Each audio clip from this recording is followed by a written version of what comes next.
में देश के बड़े बड़े दिग्गज नेता जगह जगह पर जाकर आंदोलन कर रहे हैं और प्रेस कॉन्फ्रेंसेस भी कर रहे हैं, पत्रकार परिषद लेकर लोगों को एक विश्वास दिलाने की कोशिश कर रहे हैं कि आपके मतों की सरकार आनी चाहिए और ये सरकार आपके मतों की नहीं है। दारू के ज्यादा से ज्यादा लाइसेंस कैसे दिए जाए, इसकी कोशिश की जा रही है।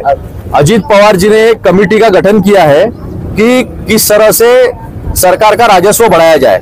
लोगों की थाली महंगी है, खाना दुश्वार हो गया है, लोग कर्जा लेकर जीने पे मजबूर है, पर्सनल लोन्स बढ़ रहे, अपना सोना गहना बहने जो है वो गिरवी रखकर घर चलाने की कोशिश कर रहे हैं। ये चुनाव गड़बड़ झला कर जीतते हैं और फिर मतदारों की, इस देश के नागरिकों की इन्हें चिंता करने की जरूरत नहीं है। ऐसी स्थिति पूरे देश में है, लेकिन महाराष्ट्र में जिस तरह से ये लोग गड़बड़ झला कर चुन कर आए हैं उसके खिलाफ कांग्रेस आज आंदोलन कर रही है और कांग्रेस किसी भी तरह से, किसी भी हालत में इस देश के संविधान की रक्षा करेगी। न्यूज़पेपर पढ़ना हो तो औरंगाबाद अपडेट्स, YouTube पर खबरें देखनी हो तो औरंगाबाद अपडेट्स। अब होगी हर खबर अपडेट, क्योंकि आप देख रहे हैं औरंगाबाद का number 1 YouTube news channel Aurangabad updates. Aurangabad का अपना YouTube न्यूज चैनल। ईव्हीएम हटाओ, देश बचाओ, ईव्हीएम हटाओ, देश बचाओ। निवडणुकीमध्ये गडबड करणाऱ्या निवडणूक आयोगाचा निवडणुकीमध्ये गडबड करणाऱ्या निवडणूक आयोगाचा कांग्रेस पक्षाचा राहुल गांधी तुम आगे बढ़ो, हम तुम्हारे साथ हैं। सोनिया गांधी तुम आगे बढ़ो, हम तुम्हारे साथ हैं। प्रियंका गांधी तुम आगे बढ़ो, हम तुम्हारे साथ हैं। बचाओ, देश बचाओ, ईवीएम हटाओ, देश बचाओ, ईवीएम हटाओ, देश बचाओ, ईवीएम हटाओ, देश बचाओ, देश बचाओ। देश के सम्मान में कांग्रेस मैदान में, देश के सम्मान में कांग्रेस मैदान में। 25 जनवरी आज ही के दिन 25 जनवरी 1950 को चुनाव आयोग अस्तित्व में आया था, जिसने अपना काम शुरू किया था। आज उसका जन्मदिन भी है और आज ही मतदारों का अधिकार, मतदार राजा जिसे हम कहते हैं, उसके अधिकारों का भी दिन है, जन्मदिन है। उसके उपलक्ष्य में जिस तरह से हरियाणा में और महाराष्ट्र में गड़बड़ झाला कर, धांधलियां कर जो चुनाव इन्होंने जीता है, उसके खिलाफ पूरे महाराष्ट्र में देश के बड़े बड़े दिग्गज नेता जगह जगह पर जाकर आंदोलन कर रहे हैं और प्रेस कॉन्फ्रेंसेस भी कर रहे हैं, पत्रकार परिषद लेकर लोगों को एक विश्वास दिलाने की कोशिश कर रहे हैं कि आपके मतों की सरकार आनी चाहिए और ये सरकार आपके मतों की नहीं है। ये पूरे सबूतों के साथ रखने का काम जो है वो आज हम कर रहे हैं। तालुका स्तर, जिला स्तर, तालुका स्तर, गांव के स्तर पर भी आज कांग्रेस पूरे महाराष्ट्र में बड़े पैमाने पर आंदोलन कर रही है। ये जन जागृति का विषय है। ये विषय लोगों में संविधान के प्रति आस्था और विश्वास जगाने का है और ये विषय इसका भी है कि जिस कांग्रेस ने इस संविधान को लागू कराया था, जिस कांग्रेस ने इस देश में लोकतंत्र को सींचा था और लोकतांत्रिक देश करके दुनिया में नाम कमाया था, उस लोकतंत्र को, उस संविधान को और उस मतदार के अधिकारों को बचाने का आंदोलन जो है वो आज पूरे महाराष्ट्र में हम लोग कर रहे हैं। हम इन्हें लोगों के खिलाफ जाकर लोकतंत्र को खत्म करने नहीं देंगे जब तक कांग्रेस का बच्चा बच्चा कार्यकर्ता जिंदा है। इनकी तानाशाही के खिलाफ वो आवाज उठाता रहेगा, वो लड़ता रहेगा। सवाल पूछो तो भागते हैं, मीडिया का गला दबाते हैं और कोई अगर बोले तो उसे जेल की कोठड़ी तो है ही। ईडी, इनकम टैक्स, सीबीआई का इस्तेमाल तो हमने सबने देखा ही है और जिस तरह से चुनाव आयोग को भाजपा आयोग करके रखा है वो भी हम सब लोग ने देखा है। तो उसके खिलाफ मैं प्रेस कॉन्फ्रेंस में पूरे डिटेल में बात करूंगा, सबूतों के साथ बात करूंगा और जो सच्चाई है वो सच्चाई सामने रखूंगा। आज इतने बड़े मैंडेट से सरकार आने के बावजूद कोई सेलिब्रेशन नहीं है, कोई लोग इन्हें बुलाता नहीं है, हर बात पे पीठ दिखा रहे। इतनी हिम्मत कहां से आती है कि आपने दिए हुए वादों को आप सीधा कहते हो हम नहीं कर सकते। किसानों का 7/12 पूरा आप कोरा करने वाले थे, पूरा कर्जा माफ करने वाले थे, आज बोलते हम कर नहीं सकते। लाडली बहनों को डराया जा रहा है कि आपने गलत तरीके से लिया है, वापस कर दो पैसे, नहीं तो फिर आपके ऊपर कार्रवाई होगी। दारू के ज्यादा से ज्यादा लाइसेंस कैसे दिए जाए, इसकी कोशिश की जा रही है। अजीत पवार जी ने एक कमेटी का गठन किया है कि किस तरह से सरकार का राजस्व बढ़ाया जाए, यानी लोगों के ऊपर राज्य सरकार के माध्यम से जो भी उनके पास शक्तियां है, नए टैक्सेस जो है अलग अलग तरीके से आने वाले हैं। लोगों की थाली महंगी है, खाना दुश्वार हो गया है, लोग कर्जा लेकर जीने पे मजबूर है, पर्सनल लोन्स बढ़ रहे, अपना सोना गहना बहने जो है वो गिरवी रखकर घर चलाने की कोशिश कर रहे हैं। 50% जनता आज सोना गिरवी रखकर कर्जा लेकर जी रही है। 30% उसमें से लोग जो है वो अपने गहने छुड़ा नहीं पा रहे हैं। लोगों को इतनी तकलीफ है और व्यापारी पूरी तरह से उसका फायदा उठा रहे हैं कि जो 100 ग्राम का पैकेट था वो 91 ग्राम मिलता था, बाद में वो 85 ग्राम पर आया और आज 55 ग्राम ही उसमें जो है चीज़ें मिलती है। आप देखिए, पहले लोग 5 किलो खाने का तेल लेते थे, आज आधा किलो, पाव किलो, इस तरह से लोगों को काम चलाओ, आज का दिन निकालो, इस अवस्था में जो है इस सरकार ने लाके रखा है। और ये इसीलिए इन्हें संभव हो पाता है क्योंकि ये चुनाव गड़बड़ झला कर जीतते हैं और फिर मतदारों की, इस देश के नागरिकों की इन्हें चिंता करने की ज़रूरत नहीं है। ऐसी स्थिति पूरे देश में है, लेकिन महाराष्ट्र में जिस तरह से ये लोग गड़बड़ झाला कर चुन कर आए हैं उसके खिलाफ कांग्रेस आज आंदोलन कर रही है। और कांग्रेस किसी भी तरह से, किसी भी हालत में इस देश के संविधान की रक्षा करेगी। इस देश के संवैधानिक अधिकार जो आम आदमी को, नागरिकों को मिले हैं, उसकी रक्षा करेगी। सारी ताकत से कांग्रेस का एक एक कार्यकर्ता आज रास्ते पर पूरे महाराष्ट्र में है और जनता को हम ये विश्वास दिलाते हैं कि आपके हकों की सरकार आपको जरूर मिल के रहेगी। RS यूनानी फार्मेसी, गुर्दे, पित्ते में पथरी और दोबारा पथरी ना होने का किया जाता है मुकम्मल इलाज। Bahadurpura X road. रब्त करें 9390610436 पर। आलेल्या पत्रकार बंधूंचं काँग्रेस शहर जिल्हा काँग्रेस कमिटीतर्फे हार्दिक स्वागत। आजच्या प्रेसला आपल्या समोर आहेत महाराष्ट्राचे मुख्य प्रवक्ते अतुल लोंढे सर, जे आज एकंदरीत झालेल्या निवडणुका व त्या निवडणुकानंतर उपस्थित झालेले प्रश्नचिन्ह या सर्व विषयांवर महाराष्ट्रभर महाराष्ट्र प्रदेश काँग्रेस कमिटीतर्फे पत्रकार परिषद होत आहे। आणि आजच्या दिनाचं औचित्य म्हणजे असं की आज निवडणूक आयोगाचं 75 वर्षापूर्वी गठन झालं होतं व आपल्या भारताच्या नागरिकांना हा मतदानाचा अधिकार भेटला होता। या अनुषंगाने काँग्रेसतर्फे जनमानसातील जो झालेल्या निवडणुकांमधला रोष आहे तो रोष कुठेतरी मांडण्याचा प्रयत्न आम्ही काँग्रेस पक्षातर्फे करत आहे। आजच्या कार्यक्रमाला प्रमुख उपस्थिती शहर जिल्हा अध्यक्ष शेख युसुफभाई, जगन्नाथ काळे साहेब, पवन डोंगरे, सातपुते काका, बरणवार साहेब, फैसल बाबा, रमणवार साहेब, महासचिव बंसवार, हे सर्व काँग्रेस पक्षाचे पदाधिकारी। मी विनंती करतो मुख्य प्रवक्ते अतुल लोंढे साहेबांना की त्यांनी पत्रकार परिषद सुरू करा।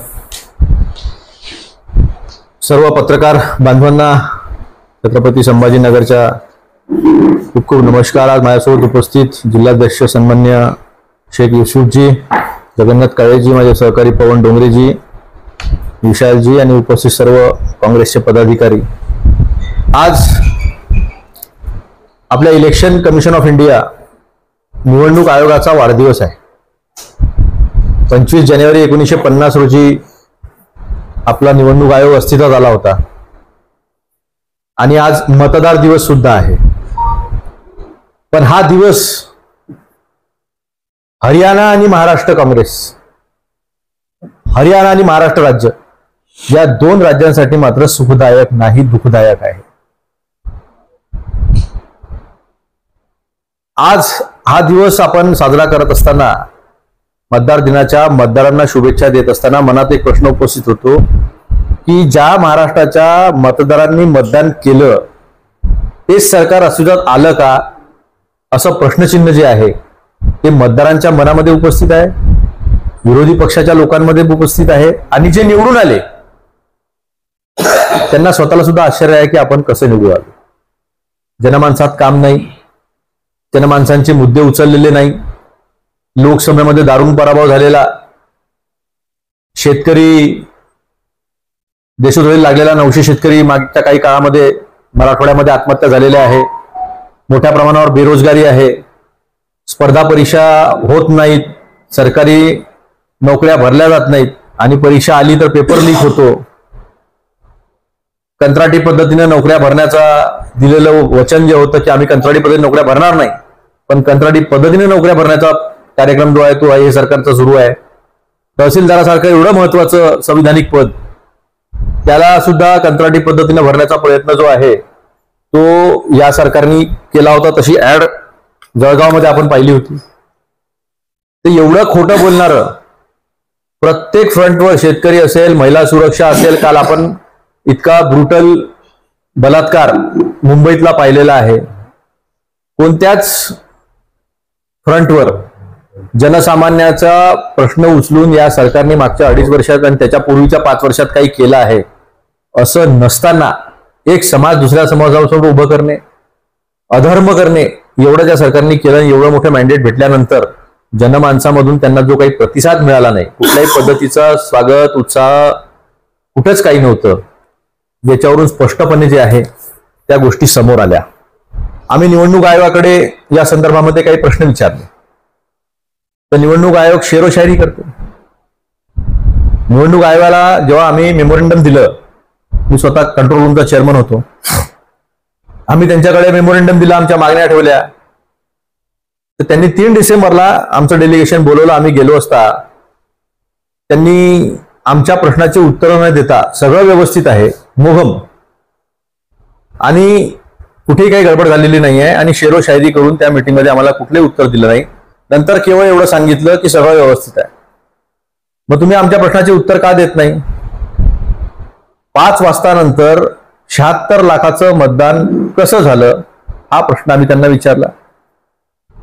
हे विचारत असताना आम्ही त्यांना म्हटलं की तुम्ही आम्हाला सीसीटीव्ही फुटेज द्या, कारण 5 वाजता नंतरची जी रांग असते, एकदा वेळ संपली मतदानाची की जी बाहेर रांग असते त्याला आपण स्लिप देत असतो, आपल्याला माहित असतं त्यानंतर किती मतदान झालं. मग तुम्ही ते देऊ शकत नसाल तर तुम्ही सीसीटीव्ही फुटेज द्यायला तुम्हाला अडचण काय आहे, हा एक महत्वाचा प्रश्न आहे.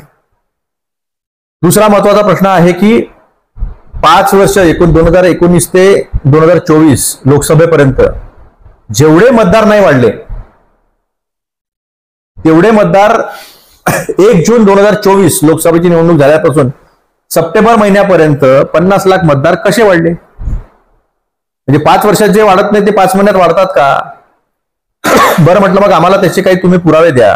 फॉर्म नंबर 6 आणि फॉर्म नंबर 7 याचा डेटा तुम्ही आम्हाला उपलब्ध करून द्या आणि आम्हाला तुम्ही ते सांगा की कशा पद्धतीनं तुम्ही एवढे मतदार वाढवले. तर त्याचं सुद्धा उत्तर जे आहे ते उत्तर आमच्याकडे कोणत्याही पद्धतीनं या सरकारने देण्याचं काम केलेलं नाही आहे.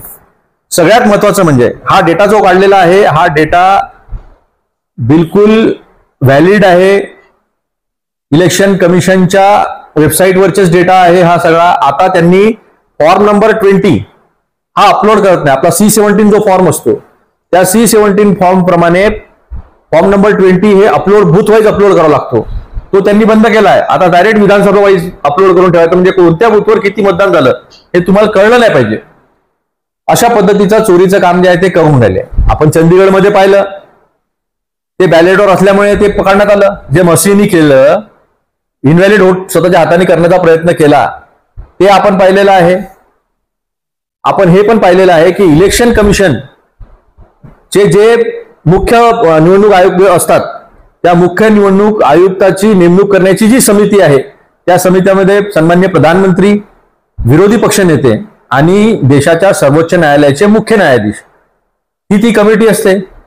कायदा करून त्याच्यामधनं मुख्य न्यायाधीशाला काढून ज्युनियर कॅबिनेट मंत्री जे आहे ते ठेवून त्याच्यामधलं लोकशाहीचं तत्व जे आहे ते संपवलं. पहिले मुख्य निवडणूक आयुक्त रिटायर झाल्यानंतर उरलेल्या 2 आयुक्तापैकी एक मुख्य आयुक्त व्हायचा आणि एक आयुक्ताची नेमणूक व्हायची. ती तटस्थपणे लोकशाहीच्या पद्धतीनं होत होती. ती होणं बंद झालेलं आहे. आणि मग म्हणतात की बा संविधानाची कॉपी, ते म्हणतात की आम्ही संविधान जे आहे त्याची पालना आमच्यापेक्षा जास्त कोणी करत नाही. मी आता हे जे प्रश्न उपस्थित केले याच्यामध्ये संविधानाची पायमल्ली नाही आहे का? लोकशाहीचं तत्व त्यांनी निवडणूक आयोगाच्या आयुक्ताच्या नियुक्तीमध्येच तटस्थता त्यांनी जी लोकशाहीचं तत्व जे त्यांनी संपवलेलं आहे ते स्पष्टपणे दिसत नाही का? आता तुम्हाला याच्यापेक्षा मोठी गंमत सांगतो ही तुम्ही तपासून पहा. तुम्ही पत्रकार आहात, तुम्ही सगळ्या गोष्टी बघत असतात, तुमची नजर सगळ्या गोष्टीवर असते आणि ती असली पण पाहिजे. एकूण मतदार 9,54,00,000 आहे. हे निवडणूक आयोगाच्या याच्याप्रमाणे की फायनल लिस्ट प्रमाणे 9,54,00,000 एकूण मतदार आहे आणि मतदान झालं 9,70,00,000. म्हणजे 16 लाख मतदान हे कुठून आणलं? आणि हा डेटा जो आहे हा डेटा आम्ही काढलेला नाही आहे, हा काय आमच्या मनातला डेटा नाही आहे. हा जो आहे मिनिस्ट्री ऑफ हेल्थ रिपोर्ट जो आहे त्याच्याप्रमाणे 18 वर्षाच्या वयाच्या वरचे जे मतदार आहे त्यांची जी एकूण संख्या आहे ती 9,54,00,000 असताना 9,70,00,000 जे आहे ते मतदान कसं झालं याचं काही उत्तर जे आहे ते उत्तर निवडणूक आयोगाने आम्हाला काही दिलेलं नाही आहे. आणि मला वाटतं हे शेमडं पोरगं सुद्धा सांगेल की जेवढं मतदान नाही आहे तेवढं मतदान झालं कसं, आणि याचा अर्थ मग मतदान 65% नाही झालं, याचा अर्थ मतदान मग 120% झालं. राईट. तुम्ही 3 वेळा म्हणजे आपल्याकडे ऍप असतं, त्या ऍपवर बूथचा प्रिसाइडिंग ऑफिसर अपलोड करतो की त्याच्या इथं किती मतदान झालं. फॉर्म C-17 जेव्हा देतो शेवटी तेव्हा ते अपलोड केलं जातं. ते अपलोड केल्यानंतर सगळा डेटा लवकर मिळाला पाहिजे. मग तुम्ही पहिले 58.12 सांगता, मग 61 सांगता, मग 65.8 सांगता, म्हणजे जवळजवळ 8% जे आहे हे मतदान जे आहे ते जास्त 5 वाजता झालेलं तुम्ही दाखवता, पण त्याचं उत्तर जे आहे ते तुमच्याकडे नाही आहे. लोकसभेच्या मतदानामध्ये आणि विधानसभेच्या मतदानामध्ये 13% फरक पडतो. 13%. हा कसा फरक पडतो याचं उत्तर जे आहे ते उत्तर अजिबात कुठल्याही पद्धतीनं हे सरकार जे आहे ते देऊ शकलेलं नाही आहे. आता महायुतीला जे आहे ते आपण जर पाहिलं, विधानसभा आणि लोकसभेचं जर आपण पाहिलं तर महायुतीला सगळे मिळून 2,50,00,000 मतदान झालेलं होतं. विधानसभेत ते एकदम 3,25,00,000 मतदान झालं. हे 75,00,000 मतदान कुठून आलं? म्हणजे तुम्ही सगळे प्रश्न, आता हा ईव्हीएमचा मुद्दा तर आम्ही ठेवलाच आहे, पण हे वोटर लिस्ट मधली जी गडबड घोटाळे जे आहे ते आम्ही ठेवलेले असताना त्याचं उत्तर इलेक्शन कमिशन का देत नाही? हा तुमच्या डेटामधला डेटा आहे. मिनिस्ट्री ऑफ हेल्थचा रिपोर्ट आहे. त्या रिपोर्ट प्रमाणे जेवढी संख्या नाही 16 लाख संख्या कशी जास्त भरते हे लोक जे आहे ते कोणीही या संदर्भामध्ये काही सांगत नाही आहेत. तर त्यामुळे की जर आपण असं अज्युम करूया की 24 लाख मतदान जे आहे ते महाविकास आघाडीने गमवलं, तरी पण 24 लाख गमवल्यानंतर या 73 लाखापैकी 75 लाखापैकी 24 लाख काढलं तर हे 51 लाख मतदान यांना कुठून भेटलं? म्हणजे कोणतेच आकडे मेळ खात नाही. कोणताच निकाल हा मनाला पटण्यासारखा राहत नाही. जिकडे तिकडे लोक सांगतात की बा आम्ही जे प्रश्न उपस्थित केले, आम्ही ज्यांना मतदान केलं ते निवडूनच आले नाही आहे असं सामान्य लोक म्हणताय. आणि मग या सरकारची दडपशाही पहा. लवासा नावाचे एक आयुक्त होते, आपल्याला आठवत असेल, लवासा नावाचे आयुक्त आठवतात का? त्या लवासानी अमित शहा साहेबांच्या भाषणांवर कोड ऑफ कंडक्टचा आक्षेप घेतला होता. तो आक्षेप गायब करून टाकला. लवासांना निवडणूक आयोग सोडावा लागला. पहिले आयुक्त आहे ज्यांना निवडणूक आयोग सोडून ते न्यूझीलंडला गेले, वेगळी नियुक्ती केली आणि त्यांच्या घरावर इन्कम टॅक्सचे नंतर छापे पडले. म्हणजे या देशामध्ये लोकशाहीचं दमन करून, संविधानाचं दमन करून ज्या पद्धतीनं हुकुमशाही आणण्याचा प्रयत्न केला आहे, हुकुमशाही आलेली आहे, त्याचं अजून एक उदाहरण सांगतो की ह्या सगळा डेटा मागितल्यानंतर मोहम्मद प्राचा नावाचे जे वकील आहे चंदीगडचे, त्यांनी जी केस टाकलेली होती त्यांनी कायदा बदलून टाकला. पीपल्स रिप्रेझेंटेशन ऍक्ट 1951चा 91(2) जो सेक्शन आहे तोच बदलून टाकला. आणि आता असा कुठल्याही पद्धतीचा इलेक्ट्रॉनिक डेटा कोणालाही मागता येणार नाही. म्हणजे लोकशाहीमध्ये दिवसेंदिवस आपण पारदर्शकतेकडे गेलो पाहिजे. तर हे अपारदर्शकता जी आहे ती सातत्याने वाढवण्याचं काम करत आहे, हे स्पष्टपणे समोर दिसत आहे. आता आम्ही जे प्रश्न विचारले त्याच्या एकाही गोष्टीचं उत्तर दिलं नाही त्यांनी. की एवढं मोठं मतदान कसं वाढलं, पहिला प्रश्न विचारला ते सांगत नाहीत. हे नवीन वोटर्स कोण आहेत, म्हणजे फॉर्म नंबर 6 आणि फॉर्म नंबर 7 त्याचा डेटा द्यायला काय हरकत आहे? आम्ही स्क्रुटिनाइज करू, तुम्ही कुठून आणले हे एवढे वोटर्स, एवढा तर जन्मदर आहे, एवढे तर 18 वर्षाचे वोटर झाले नाही या 5 महिन्यामध्ये. अचानक लोक आले धनार्दन 18 वर्षाच्या वयाच्या वरती गेले, असं तर होऊ शकत नाही. आणि 18 वर्षाचा पोरगा जन्माला घालता येत नाही, 0 वर्षाचाच पोरगा जन्माला येतो. ह्या सगळ्या ज्या गोष्टी आहे त्या गोष्टीचे आम्ही जेव्हा प्रश्न विचारले तर त्यावेळेस आम्हाला त्याचं उत्तर भेटलं नाही. पण बदल्यामध्ये काय भेटलं, तर बदल्यामध्ये असा कायदा भेटला की ज्याच्यानी तुम्हाला प्रश्न विचारता येणार नाही. मग काही लोक स्वतःहून उठून उभे झाले आणि त्या लोकांनी मार्केटवाडी जे गाव आहे, माळशिरस मतदारसंघातले मार्केटवाडी गावातले लोक जे आहे त्यांना हे मान्य नाही आहे. की हे जे मतदान झालेलं हे त्यांना मान्य नाही आहे आणि त्यांनी मग सांगितलं की आम्ही मॉकपोल घेतो. मॉकपोल म्हणजे त्यांनी काही निकालावर फरक पडणार नव्हता, त्यांनी काही निकाल बदलणार नव्हता, पण मार्केटवाडीमध्ये जे काही 2122 वोट आहे ते वोटर सगळे वोट करणार होते, बॅलेट पेपरवर वोट करणार होते. त्याचा खर्च स्वतः ग्रामपंचायत मध्ये सगळे लोक एकत्र लोक आपल्या वर्गणीतून उचलणार होते. त्यांनी तहसीलदाराला तशी विनंती केली होती.